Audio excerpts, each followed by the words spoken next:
at X20. There it is, the lovely Tandem X20. Now, I've had the X20 for what must be a number of months now, and truth be told, I haven't actually used it on a live aircraft yet.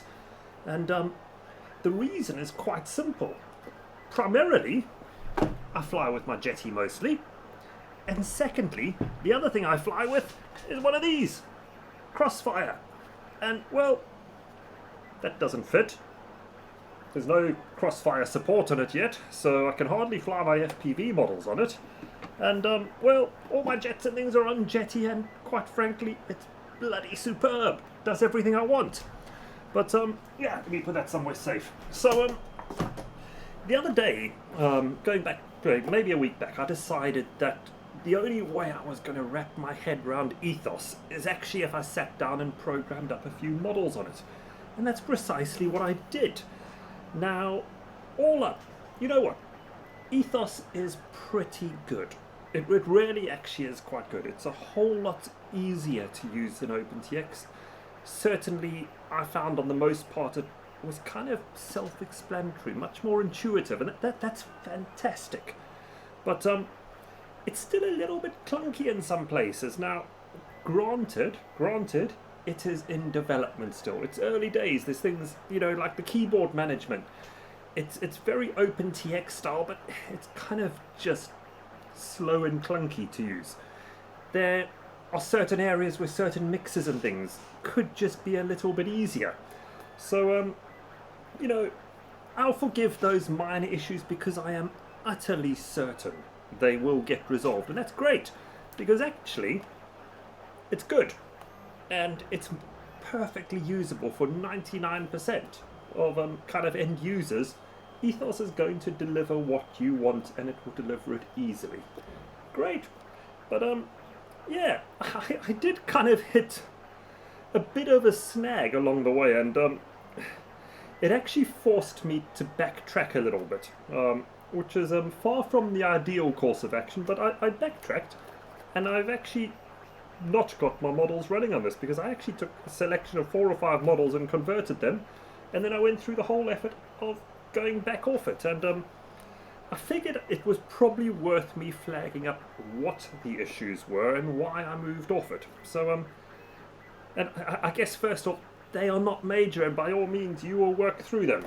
So, first off, I am a big Crossfire user, and quite frankly, Crossfire just works. It really is very good. You know, so what I did is I got some 900 megahertz free Sky receivers, and I got them, you know, got the receivers, I bound them up, and it all worked. And then I thought, oh, occasionally I like going on holiday and I jump around to a variety of places, so I'll do things like Australia or South Africa. Well, they're not all on the same frequency band. So what I did is I thought, oh, let me see how easily I can swap the frequency that gets used on the free Sky system. And then I hit my first curveball.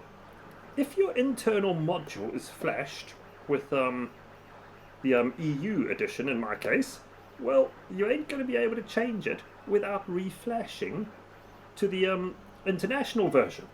And that obviously changes dramatically the frequency. You go from 868 through to 915, so that's a big issue. But you know, there is an option, because there's always an option.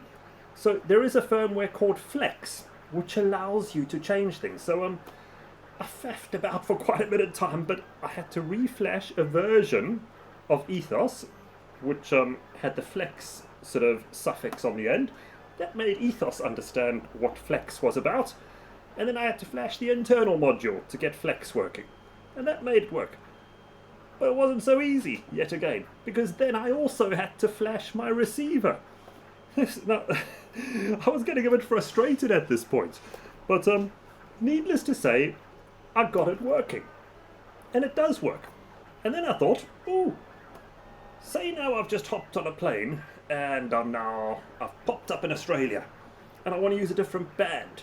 Well, you power up the thing, and you're on the Flex firmware, and you change your frequency from 868 through to 915. Oh, should just work, shouldn't it? Certainly if I use Crossfire, I change my band, the receiver automatically updates and says, oh, I know what you've done, and it all just happens. Not so much luck with the internal 900 megahertz. It's the FreeSky version. Basically, you're going to have to rebind.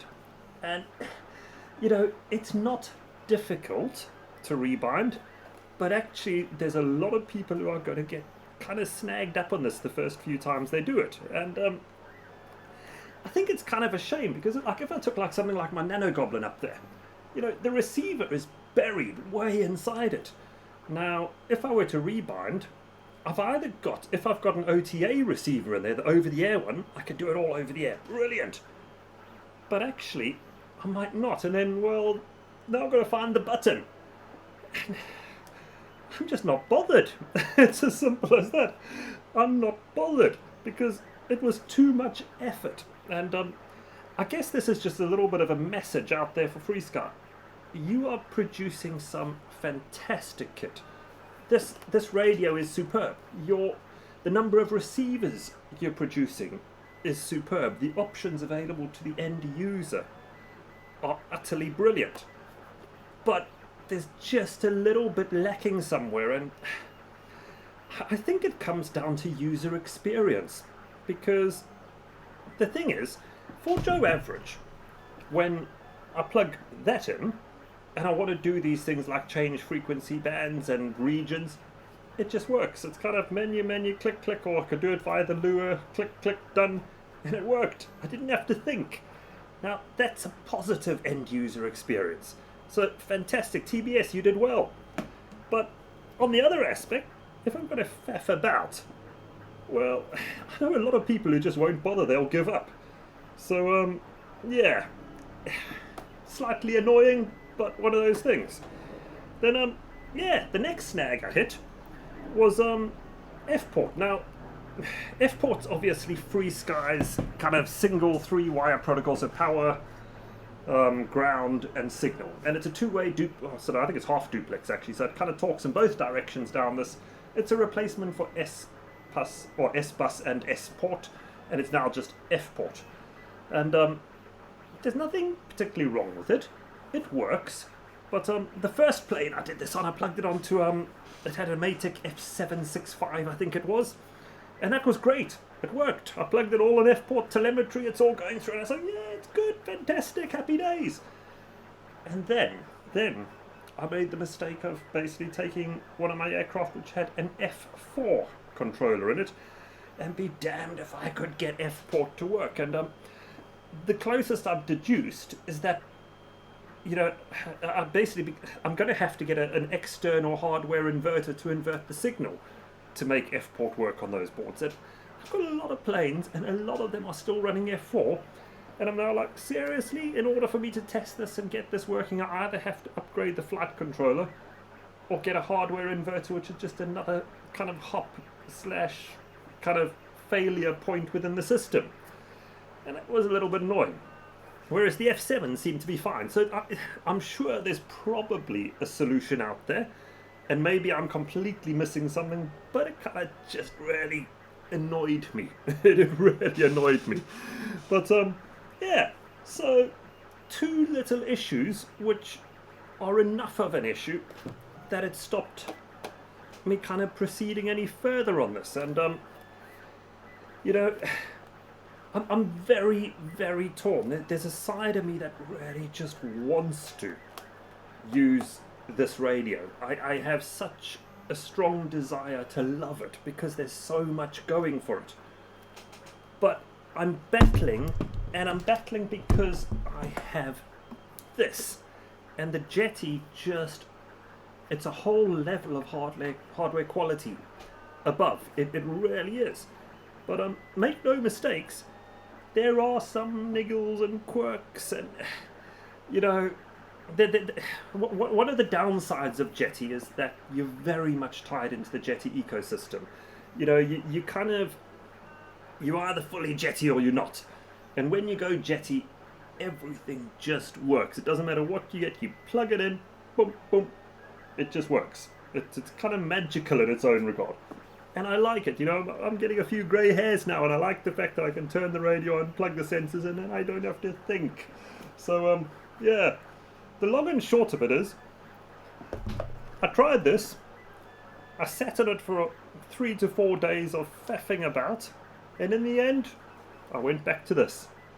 And I don't think there's necessarily a right or wrong to it. I think, truth be told, this is actually a fantastic buy. You know, in terms of value for money, you know, if you're not a Crossfire user and you're predominantly a, you know, regionally based and not trying to use different frequencies like by jumping around the world and all this, actually it's pretty damn good.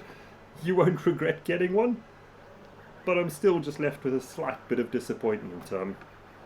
I guess really, truth be told, what I would like is that built like that, or OpenTX on that. Give me one of those and one day I'll be happy, but I fear I'll never get to that happy point. It's yeah, I can't see any manufacturer doing that in the current economic market we have. So there you go. I've dabbled, I've played, I've moved back. What can I say? Cheers, enjoy.